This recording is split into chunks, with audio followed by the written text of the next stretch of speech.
Hey everyone, I need your attention for 1 minute. This is not one of those ads. This is something that has changed my entire life. If you've been listening to this podcast, you know that this is all about personal development as the foundation for everything good in your life. And this podcast is now sponsored by Growth Day, which is the world's first all-in-one personal development app. I mean, oh my gosh, can you imagine having everything all in one place that you need to create the life that you want? Now you can. So if you've been struggling with your motivation, your mood, your productivity, or your purpose, you have to check this out. Growth Day helps you consciously change your life and achieve your potential. It has all the self-improvement tools, motivational classes, and life coaching all in one place. So many of us want to improve our lives, but the question is how? Where do we start? What do we use? How do you get unstuck? How do you make self-improvement stick? Well, research shows how. It's when you consistently journal, track your habits, set goals, learn from empowering mentors, and challenge yourself that you'll be happier, healthier, and more successful. But let me ask you something. Where do you actually do all of your personal development work? I have to tell you that over 300,000 people use Growth Day for a reason. It works. It's the world's #1 software for self-improvement. Growth Day has an amazing mindset journal that I absolutely love, a habit tracker, and a goal-setting system. In fact, I bet if you went to my stories this week, you probably saw me using the journaling app and telling you to do it too, because it's the first time that journaling has ever actually stuck consistently in my life because of this app. And best of all, Growth Day has live inspirational classes every single week from the world's top motivational speakers and life coaches. These are people who have impacted my life in huge ways. These are mentors who I already knew and loved. In fact, this is something that's so huge for me, you guys. I personally teach a class in Growth Day every single month, and it is one of the most fun things that I get to do, and I'd love to see you there. These classes will truly shift your life. There's always something new that you will learn. So join me and 300,000 achievers growing our lives with actual real intention. Visit growthday.com/Lori for a free trial. Yes, you can try this for free. So go to growthday.com/Lori and go live your best life. You guys, that's growthday.com/Lori. And I can't wait to see you there.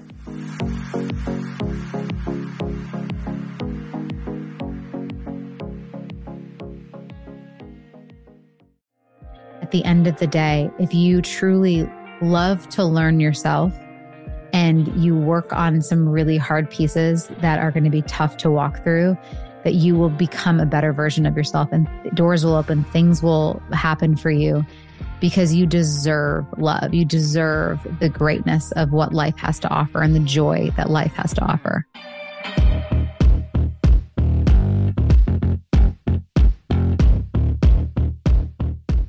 Welcome back to the Earn Your Happy podcast. I love today's guest. But before we get started, I want to let you know that Chris and I are offering something so exclusive and so exciting this year for anyone who is feeling like they are ready for the next big level and are ready for their new network that's going to help propel them into the next level. Because we all know that you're not going to get to your next level in the same circles of influence that you are currently in. And that is the truth. That has been true for Chris and I our entire careers. And that is why we created the dinner series, which is 3 different events. It is a half day of facilitated networking and learning from experts. We do invite in some of our incredible friends who are also experts in a bunch of different industries. And then we have an incredible dinner to top it off where you'll be networking and really getting to know the people in this group. You'll be doing this 3 times, and the last one is also a gala. So we are all about getting dressed up, dressing as your highest self, showing up as your highest self, having those incredible photos that you can share on social where people actually want to get involved with what you're doing because your life looks exciting. That's what this is about. You have to portray the life and the network that people want to be a part of. And we want to make sure that you have this and you have access to this. So if you are ready for incredible relationships, incredible dinners, incredible experiences, really high level networking throughout the year, then this is for you. And I know that for me, it has always been who I have been around that has helped me up level and get to the places that I want to go to. So you guys, if you are interested in coming to the dinner series, all you have to do is text the word dinner. That's it. Text the word dinner to 310-421-0416. And we're going to put you on our VIP list. The link is also below. Text the word dinner to 310-421-0416. And today on the podcast, I have Jana Kramer. She is incredible. I was so excited to do this podcast. You guys, I've been following her for a while. She's a country music singer, actress, podcast host, and New York Times bestselling author. She starred in television shows like One Tree Hill, Friday Night Lights, and Dancing with the Stars. Are you kidding me? You guys know I'm obsessed with Dancing with the Stars. And she has released 2 albums, Jana Kramer and 31. She lives in Nashville with her 2 children. She's a New York Times bestselling author, country music star. Like I said, and her book is called The Next Chapter. And it's an intimate, moving account about setting her life back on the right path after a sudden divorce. And I know that you guys can probably all have this moment in your life where you just feel like things were falling apart, but ultimately it's made you who you are. So let's get started on the podcast.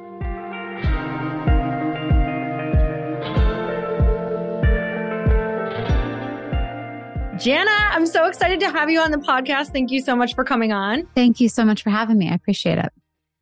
So I feel like I've been following you for probably like 3 years, but I can honestly tell you that in those 3 years, you're like, wow, a lot happened in the last 3 years. Yeah, lots of evolving in those 3 years. Which is honestly just so beautiful because you've done it so vulnerably. And I think the reason I'm so excited to chat with you today is because you are one of those people who is willing to share what the journey really looks like. Because I think it's so easy to look at someone like you and say, maybe it's been easy or, she has all of these things. And I think that you sharing so openly gives us also permission. And not only that, but also the tools for navigating it, because I think that having to go through it publicly is probably even harder than having to do it privately. So I'm really excited about your book, The Next Chapter.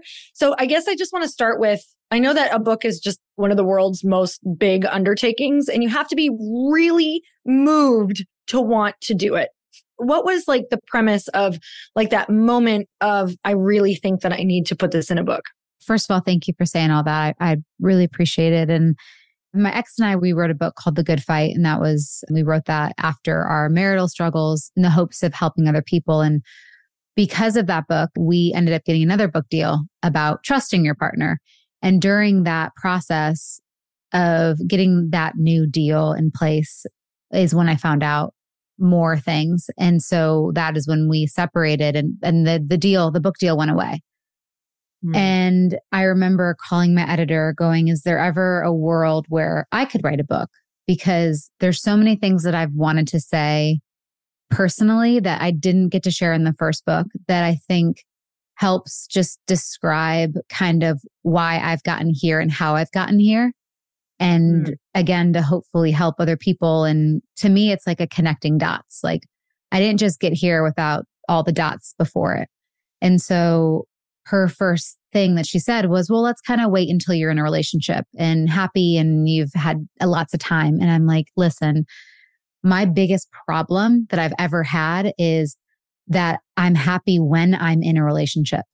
Like Jana equals happy when in a relationship. I'm like, that's the problem. Like I have to figure out how to be happy without that, or I will never be happy. And I will constantly be choosing the wrong people and being like, well, I'm just not happy. And well, it's not because of them. It's because of me. Like something's still broken inside of me. Like I can keep blaming the guys that I've dated, but I also have to look in the mirror and go, okay, where is my part in all this? And so I was like, that's the book I want to write because I don't want to read because there's so many books that like I went through a hard time, but now I'm so happy and I'm in love and I'm just like, everything's amazing. And I'm like, great, but like, how'd you get there? Are you only really happy because you're in this relationship? So for me, I was like, I want to write a book about this in-between wilderness of, I don't know what tomorrow looks like or if I'll ever find love again, but I know that I need to somehow learn to love myself. And she was a little hesitant, but she said, why don't you just start writing just diary out the next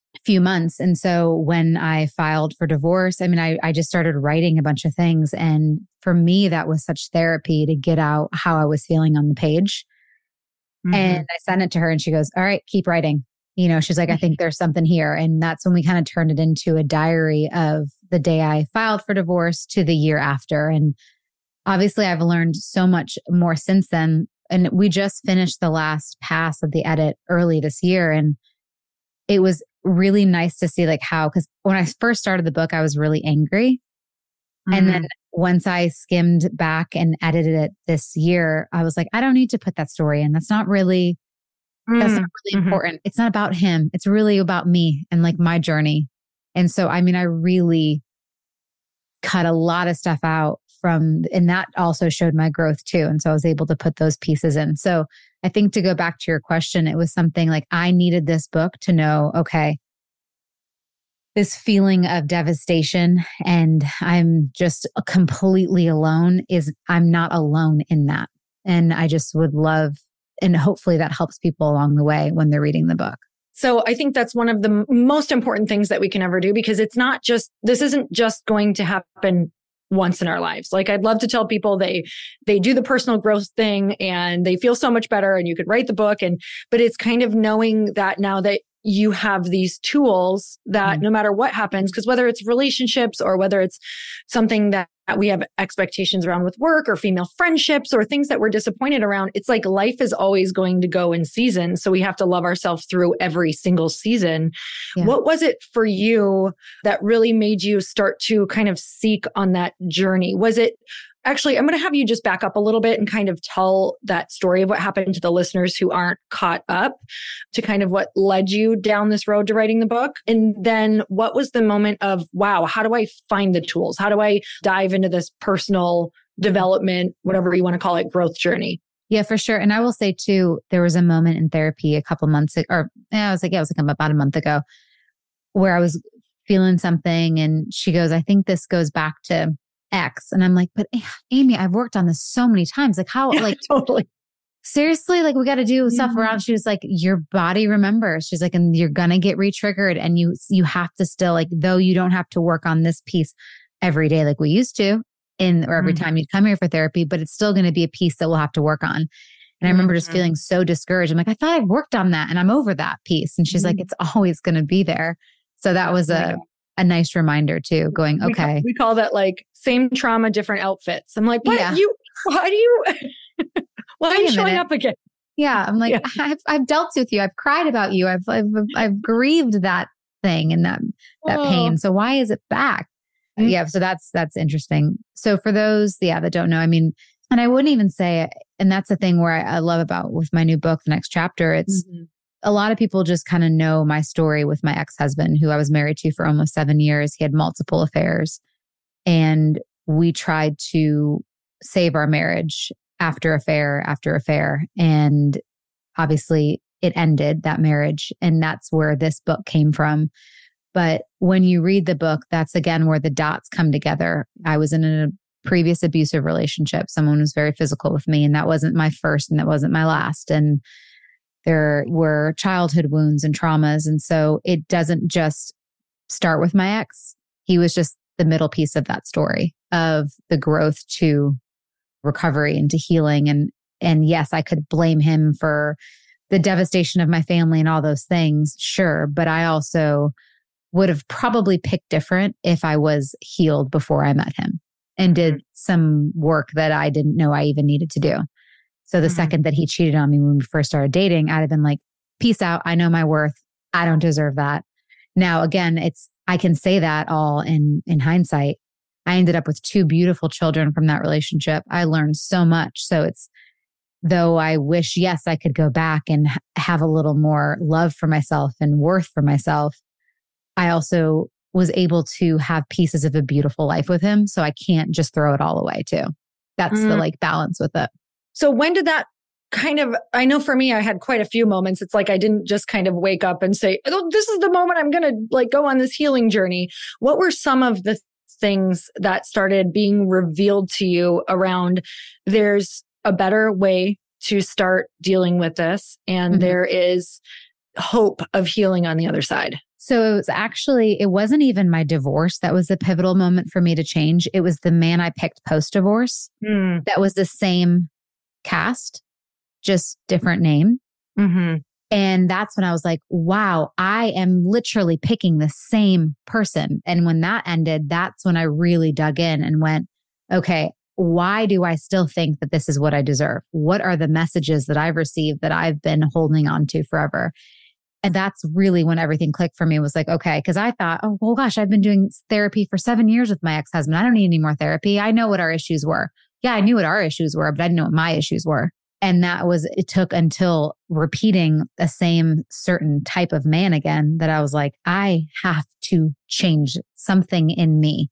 And that was the scariest, hardest work I've ever done. And with that, I went to this beautiful retreat center, and it was called Onsite. I was just outside of Nashville, Tennessee. And it was, again, it was things that I knew. I knew I had childhood wounds. I knew I had daddy issues. I knew I had X, Y, and Z, but I didn't know how much shame I was carrying and all the things that were previously said to me that I wore as the truth. So the messages like, I deserve abuse. I'm not enough. I mean, all the things that I was carrying were things that I truly ended up believing. And that was the rewiring of things. And it was hard. I mean, I've lived with those messages for so long that to this day, I'm like, where I'm at in a very joyful season of my life and is so in love and about to have a baby. My work now is accepting that I deserve that. And that's been a really tough piece, because I'm like, something must be happening with me, or the shoe's going to fall out, or this feels so safe. I'm not used to it. So that's, again, like, that's the work now that I have to do to feel comfortable. So if there's somebody listening who's having a moment of like, wow, I am repeating the pattern and I think that this is me, what are some of the things or a step that you would say to take in order to move past it? Like, what are some recommendations that you have? Sure. Well, first and foremost, I'm like the biggest advocate for therapy and finding the right therapist. It's okay if you don't like one, try another one. If you don't have the means to be able to do therapy, I know there's a site called BetterHelp that I know people have found help on that. But also surrounding yourself with people that will speak truth into you. My friends are not yes people. They will call me out on my stuff. They'll be like, yeah, but you need to really see this. And so the people that are just wanting to sit around and bash your person you might need one of those to help you on your low days, but you also want the people that are there for you, that speak truth into you. And whether it's hard truths or, no, you do deserve better than that. So I think it's your surroundings. It's also, for me, and I know this is like the most cheesiest saying, but this life is so short. And I believe that everyone deserves love and everyone deserves to be happy. And I personally was like, I don't want to be the person that is hardened at love. That's like, oh, I'm never going to trust again. Like, sure, but that's also your choice. You can trust again. It might be hard to trust again. And I know at times it was very hard in the beginning to trust people or a new relationship. But that's also, if I want what I say I want, then I have to be willing to really just go, okay, this is not my past and this is now my future. And so you have to just rewire completely. And it's hard, but I mean, I put sticky notes around the house. My friends came over and did sticky notes and things that I just constantly repeated to myself until I believed it. I run a lot of different events and I get to talk to a lot of different people kind of about just whether it's entrepreneurial journey or personal development journey. And I have a lot of people who say things like, okay, I tried that and it still didn't work. Or I tried to open back up to whether it was like new female friendships or a new partner, but it happened again. It still didn't work. I'm trying these things. What are some of the things that you would say to them in those moments of it's still not working? How do I hold out hope? Or how can they kind of like look at themselves during that time? So when I was going through the like kind of my hot girl summer, I'll call it. Because I've never dated, I just was like, I'm just going to date. I've always just been in relationships. And I think during that time, what I found was I learned something from everything and from everyone. I learned something about myself. I learned something about what I want and what I need. And that's when I'm like, when you're saying that, I'm like, yeah, I know you tried, but try again because you're going to learn something else. And that's stuff that's like so powerful to put into your wealth, your bowl of knowledge that you have, because you're going to do better the next time. You're going to know better, and you're going to either like learn something from it, or you can take something from it and be like, I really like that piece, but I don't like that piece. And you can kind of create your own puzzle of life. And like, yeah, I know it's hard. And especially it's like, you know, someone just DM me like, but the dating pool sucks and it's terrible. Yeah, it is. But right now there's a reason and a season why you're supposed to just kind of be still in this moment and learn something. So like, what is it? And that's like for me where I had to go, okay, in this season, it's not about finding someone. It's about just finding joy wherever that is. And I did, like right after my divorce, I'm like, okay, I want the perfect family and I want to find someone, and if not, because I'm never going to be loved and I don't want to be on my deathbed and no one's loving me. But again, you are in control of the puzzles. And it's so, I think, empowering to be able to go just to learn and take things and to not give up, instead of just being cynical and going, well, I'm never going to, because I got hurt so bad. I could hate my ex for the rest of my life and never trust another man for the amount of times that he lied to me, looked me in the eyes, 1,000,000%. But that's not cool. I don't need him to steal my joy or the rest of my life. Like I get to create the rest of my life. So it's basically, what do you want to do with it? I love that, just because it's really, I think of all the times where either it's a relationship or you're failing in your business or whatever that looks like. It's so easy to go, oh my God, I failed again. But it's never those times that I look back on where I'm like, wow, I really grew during that super great season. I really grow way more from the challenges. Like it's that opportunity where we try to rush like the winter season, except winter is like where I feel like you're getting this beautiful rejuvenation of the next version of you that's coming. So whenever I'm trying to rush those seasons, I'm like, you're here learning. Like, you're growing for the next season that's coming. So your book really delves into like the theme of forgiveness and peace. Tell me about how that looks in your everyday life. Like, how do you practice that every single day? I mean, again, this is like a cheesy kind of term back, but there's grace in like all those moments. So it's like having grace for myself, having grace for my ex, having grace for whoever in my life in that day. I don't want to be held down with negative energy. I don't want hate. I don't want to feel hate. I don't want that. I'm like, I just want everyone to be happy. Like I don't want to let anyone steal my joy. So yes, again, like I said, like I can be angry at people, or I can say they wronged me, or I can blame them, but that does nothing but just cause more kind of heaviness on me. And once I kind of released that weight of anger, I think the anger piece is when, like, once I was able to forgive, but the forgiveness was harder for myself. Like I was angry at myself more than I was angry at anybody else. So that was the toughest piece for me to walk past. But I don't want to have the negative energy. So I'm not going to say, oh, it's okay and you're forgiven. But, you know, I've also had to have the tough conversations too of people that I've hurt and go, hey, I'm really sorry. I'm not asking for it's okay. I just need to say that. And I hope you can hear me and let it just be that at the end of the day. Hey, y'all. I'm so excited to share with you that this podcast, Earn Your Happy, is now a part of the Growth Day Podcast Network.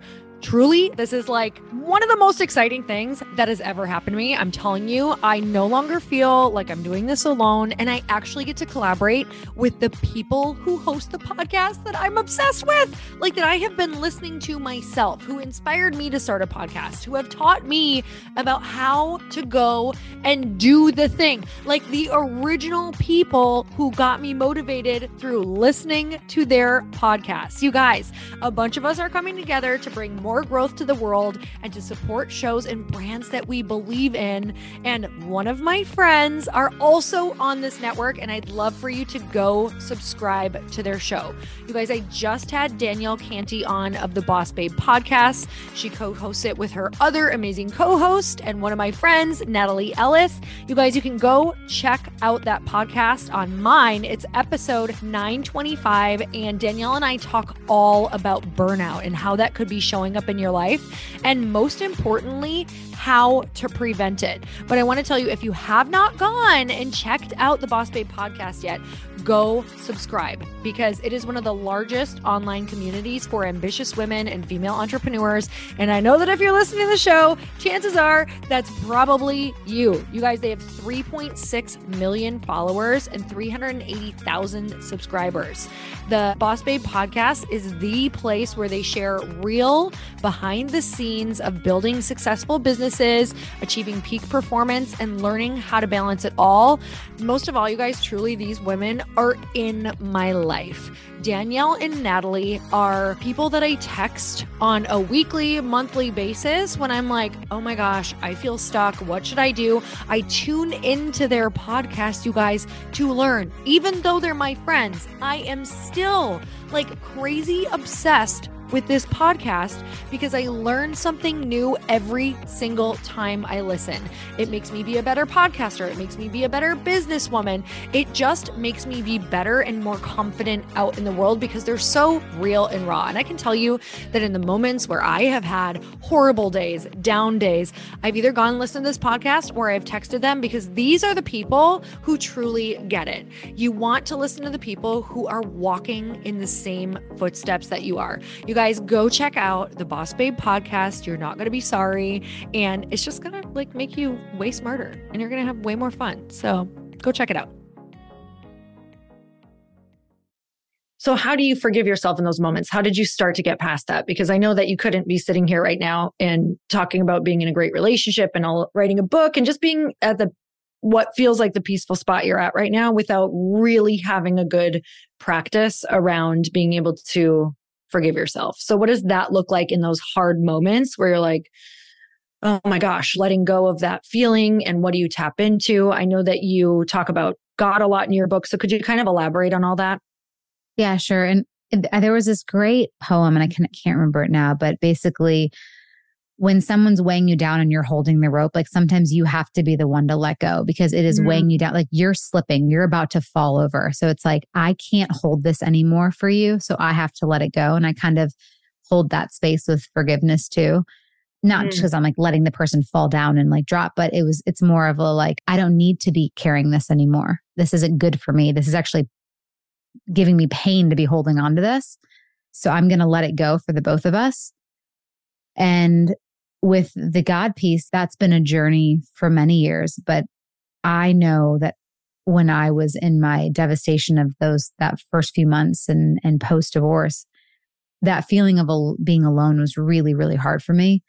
And it was the first time where I was like, all right, I know you've been there wanting me to open the door to you, but I haven't trusted it because I've just looked at you as another man that would probably just walk away.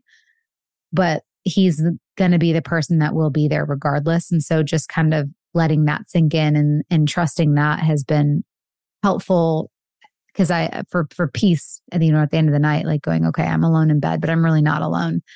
And that has been something that helped me along the way too. But the forgiving myself was, yeah, I mean, even when I was recording the audio part of my book, The Next Chapter, it was one of the chapters about abuse was the hardest ones to read out loud because I still judged at times the girl that was hiding in the bushes. So I'm like, what are you doing hiding in the bushes? Get out of the bushes. Leave this man, And so, but then, you have to just find grace for she was doing the best she could do and you'll do better now. So tell me about hearing. I know that you talk about like being able to hear God or hear, whether you're talking about the voice of intuition or however that's like speaks to you. Tell me a little bit about that. I think it's just, again, in those quiet moments. For me, I've never liked to be alone. I love having people around. I love having my friends around. I love being in a relationship. And so when I was forced to be alone, that is when I needed that comfort of knowing that someone is there. And that's, when I brought in God into my life and started a relationship and was like, all right, I'll test you out. What's up? Like you there? So Totally. Yeah. I mean, it's so silly but it was ended up becoming a comfortable thing where now it's, it's a more routine thing. It's not as routine as I'd like it to be. At the end of the night, I'm usually tired and I forget to pray but I'm always praying with my kids at night. And that has woven into a beautiful thing with my children because that's something that we do together every single night. So, because I didn't have that as a kid, like we didn't pray. I didn't know that I had someone that was looking out for me or that was helping me or guiding me or going to be there for me. So just to have that hopeful comfort for my children has been a nice relationship again for that season. So I'd love to hear from you because for me, even just when I really brought like faith back into my life, I was raised in a more restrictive religion. So I kind of strayed from it for a while and then brought it back. I think there's a lot of people who can feel, in the midst of, especially with your story, like bad things happening. It's like, okay, if you're really there, why are these bad things happening? Mm-hmm. So can you tell me about like how you lean on your faith during those times? And what is your belief around that keeps you feeling connected and faithful, even though life is going to continue to throw us challenges? For sure. I mean, that's where one of my biggest struggles was. I'm like, all right, God, like, how could you take my kids away from me? Like, why did he like do this again? Like he got baptized. I got baptized. It's like, I'm like, well, I don't understand like how you could do this. Yeah. But I also know the greater plan. And fortunately, I haven't had to deal with the faith of death being tested yet. That would be something I would have a really, really, really tough time with. I've been fortunate. I've only lost older grandparents and stuff, but yeah, I mean, I have a friend whose child passed away. I'm like, that's where faith is the most tested. And I don't know how I would walk that path, but I also know that, God is a good God. He wants to be there. And there is always a reason. And again, I just think for me, I have to have faith in order to, because I have a fear of dying. I have a fear of death and all those things. So I'm like, I have to be strong in my faith because if not, I'll just go crazy, So I need to know that there's something else out there. And again, I've asked him and I've mother effed him and I'm like, how could you do this? And like, my family, my kids. And now I am so thankful. Like I thank my ex for things that he's done because I'm like, I have the most beautiful life now. So I think there's always a reason why, as hard as it can be in the moment. How did you navigate motherhood during this? Were you able to compartmentalize? What did that look like? It was so hard. And again, I wrote that in the beginning of the book, basically being like the next morning that I just filed for divorce, I got to take my kids to school and I'm having a panic attack, and I haven't eaten and I'm shaking and I'm crying and it's just me. And my ex had already left the house. I didn't know where he was at. He's golfing or whatever. And it was really, really hard. And so when they were at school, I would just cry all day long until I go, okay, I can't bawl in front of them. Right. So they saw me sad a few times, but after that, I was like, I got to lock this up but it was hard. It was unfair. And there's still moments where it's not easy to say goodbye to your kids at all, ever. That's not a normal thing. That's not something I ever wished. So it gets easier, but it's still not a normal thing. But it was really hard. But luckily, they're why I had to stay so strong and what helped me through it all. How old are they? Are you able to like have any conversations with them around it, or is it kind of just? So my son is going to be 5 in November. My daughter is going to be 8 in January. So my daughter was aware, like she remembers daddy in the house and things. And then I had to have a conversation with her, daddy doesn't live here anymore. And she asked a bunch of questions and I just said, we're better off as friends. And sometimes we have, 2 different houses and Santa's going to come to 2 different houses. And I kind of tried to just be very positive with it. And then my son, Jace, I was showing him a video the other day. He's like, why was daddy there? And I was like, because he used to live there. Like, I was like, you don't remember that? And he's like, so he was 2 when we got divorced. So he doesn't remember even us together at all, which is wild. If you had younger Jana sitting next to you right now, like let's say 8 years old, and she sat right down next to you. She's super cute, obviously. And she looked at you right now and she grabbed your hand and she told 3 reasons why she's so proud of you right now. What would she say? She would probably say thank you for finding your way back to me. She would say, you're doing a good job keeping your kids safe and happy. I would love to say things to her, like, I'm so sorry, and all those things. But I think, she would probably just be like, I know I'm loved, and you're doing a good job of repairing that love. Okay. We're just going to recover from that. That is so beautiful. If you had to name the lesson, like, let's just say we look at it and it's all for us, because I feel like you probably have that same belief that I carry, is that eventually we'll be able to look back. What's the Steve Jobs quote? It's, you can't connect the dots looking forward, only looking backward.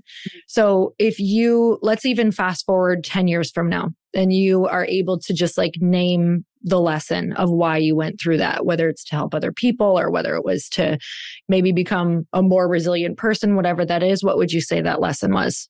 I think I went through it all to be able to help other people. But I would say, so I've always believed that, like, I think I have a platform because I was meant to share and help other people. But I would say the lesson in all of it is knowing that I'm worthy of love and I deserve love. And that version of you, who is that version of you when you are feeling worthy of love? Who are you to other people? Who are you in the world when you are feeling worthy? You're feeling like you deserve this life.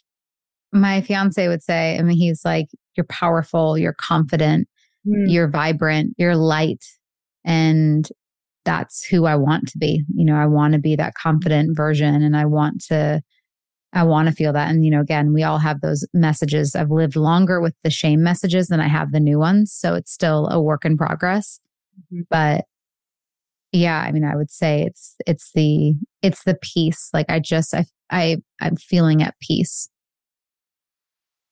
So I'm curious who Jana 10 years from now is, if you continue on this path of being able to like know that you're worthy, feel like, you're really on your kind of game and your practices, and it's just, this is who you are. You're staying in that light. You're feeling really light.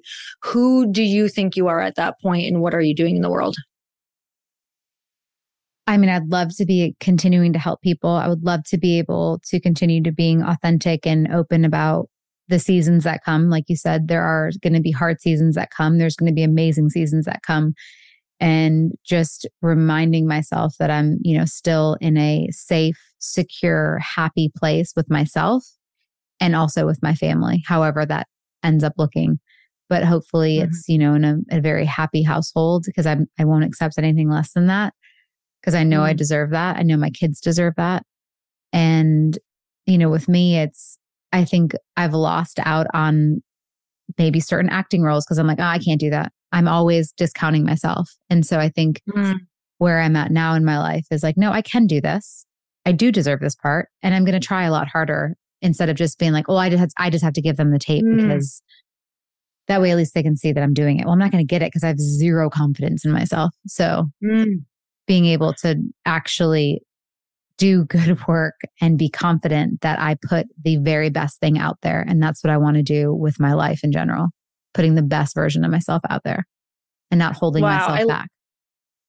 I love that point. I hope everyone listening caught that, of it's the realization of deserving, because so many people quit on the first and second try. And that's so tied to worthiness. It's like, no, you deserve to practice and fail and practice and fail. And you deserve to put the work in. And it's like the discipline and the work is how we show ourselves that we're worthy, and that is self-love. Like, it's worth going back and trying again and doing all those things. And I think it's really easy to think like, if you strike out, that's it. But like, self-love truly is, sometimes it looks like nurturing and grace. Sometimes it looks like more self-discipline and going back and failing publicly. I love that point. So can you tell me a little bit about, I am huge in my life. I wrote a book on it actually about female friendships, because I didn't have them before. And now I have. They're like literally the most magical thing in my life. I feel like I'm able to do just about anything, if not anything, because of them. So I would love to hear, have you always had female friendships, and what role do they play in your life now? I am so blessed. We call ourselves the queendom, but I have 5 best girlfriends, and they are wildly different in every way. And we just all work together in the best, most magical ways. I mean, I could not have gone through anything that I've gone through in my life without these 5 women. And let's see, when did we become the queendom? Probably, I'd say like 4 years ago. But they've all been friends that we just, I've been friends with one of them for 12 years, one of them for 10 years. And it's beautiful because, again, we are all so different that we can draw from each other's strengths and we can uplift, lift each other up. And yeah, I've always had great female relationships, but I think now that I'm almost 40, I've truly just honed in on the ones that I don't want the drama. We don't need any of that. And so it's really narrowing down the people in my life that are going to push me to be the best version and that are fun and that are safe and that I can trust. And that makes up the queendom.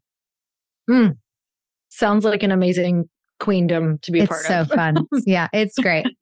Our chats are like I'll wake up like, oh, there's 70 messages. Okay, here we go. Who's dating who? What's going on? Here we go. Yep.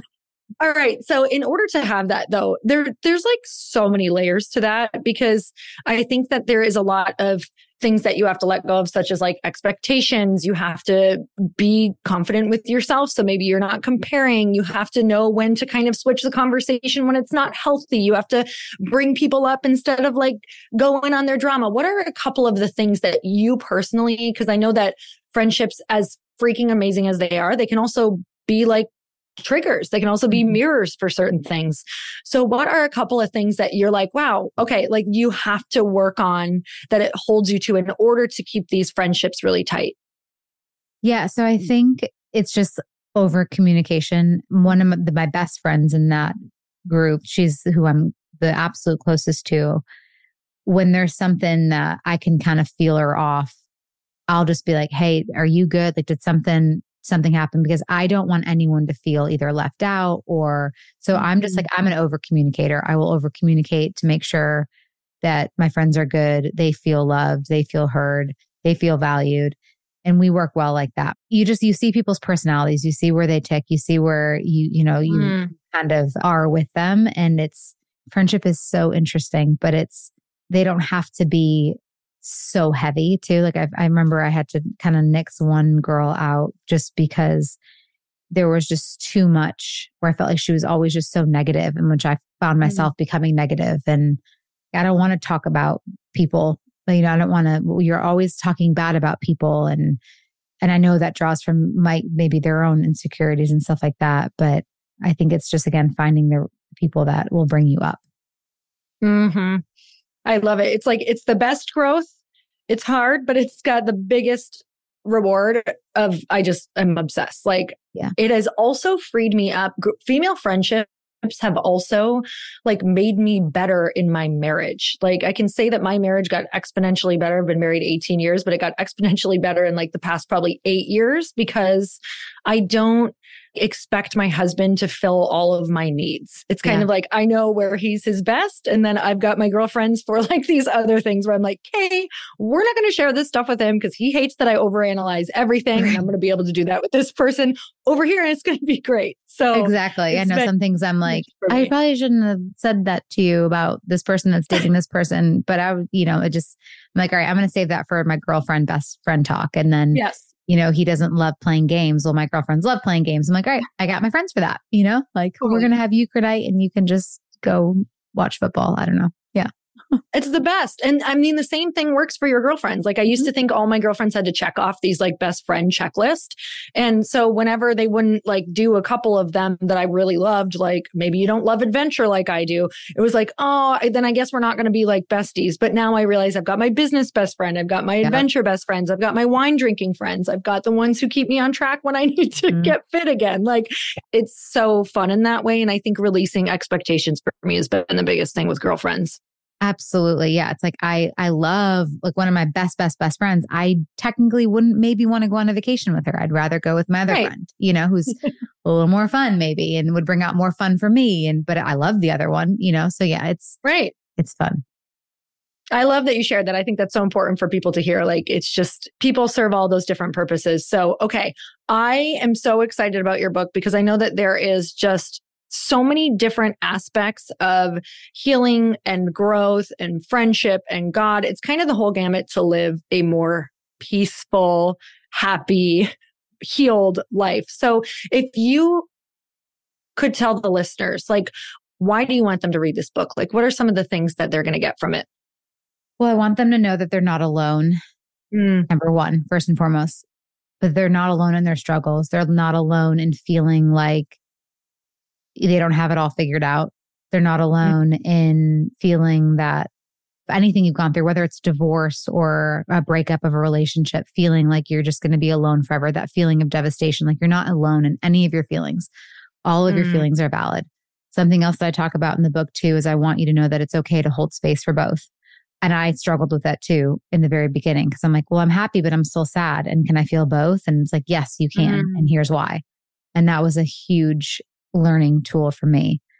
And I want them to know that at the end of the day, if you truly love to learn yourself and you work on some really hard pieces that are going to be tough to walk through, that you will become a better version of yourself and doors will open, things will happen for you because you deserve love. You deserve the greatness of what life has to offer and the joy that life has to offer. So good. The last question I have for you, this answer might be kind of the same of what you just shared, but I'd love to hear if you only had one billboard a year and it was your message for this year and everyone was like, that's all they got to know about you and the message that they needed to hear from you, what would that message be? Probably my longstanding truth that I've had to realize is you are enough. It's been my biggest message that I didn't believe for a long time, but that you are. And all those things, when you believe that, that's when things really start to shake.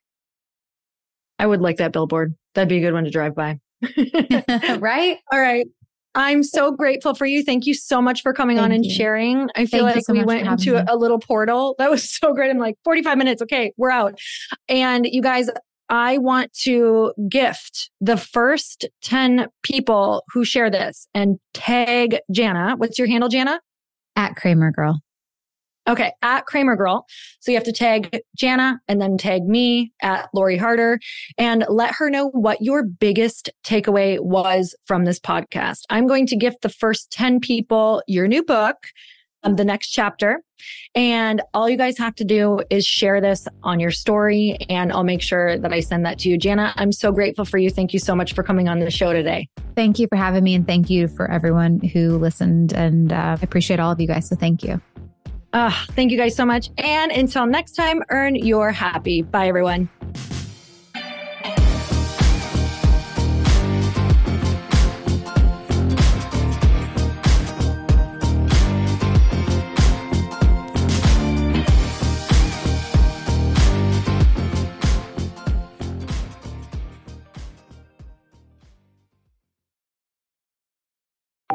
Want to know a huge secret to my success?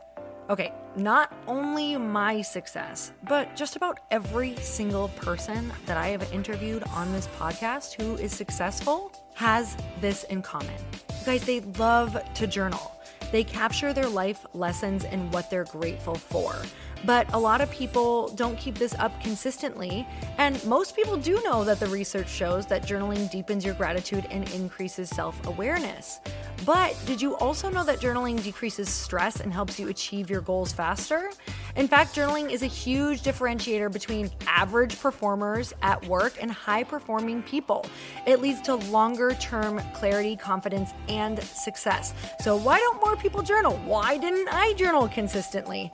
Honestly, they don't like staring at a blank page. It's hard to carry a book around with you or a notepad, and they just don't even know what to write about, or they just forget. That's why I know that you're going to love Growth Day. It's the world's #1 system for self-improvement, and it's like all-in-one personal development in an app. And it has an awesome digital journal, and people love it. Growth Day's digital journal has hundreds of research-backed writing prompts for self-reflection, positive mindset, confidence building, and success. I use them all the time, and it makes me think in ways that I typically don't, and it makes me ask myself better questions, which we all know gets better results in our life. It even has prompts that help you develop a daily, weekly, or monthly habit of reflecting on your life and identifying areas to grow. So it's a perfect time of year to start journaling, you guys. When you sign up at Growth Day, you also get systems for habit tracking, goal setting, and scoring, and improving every area of your life. Best of all, I get to teach there too, you guys. I'm so excited. I hope that I get to see you. I teach live in Growth Day every single month with a new topic just for you. So join me there. Start your free trial at growthday.com/Lori.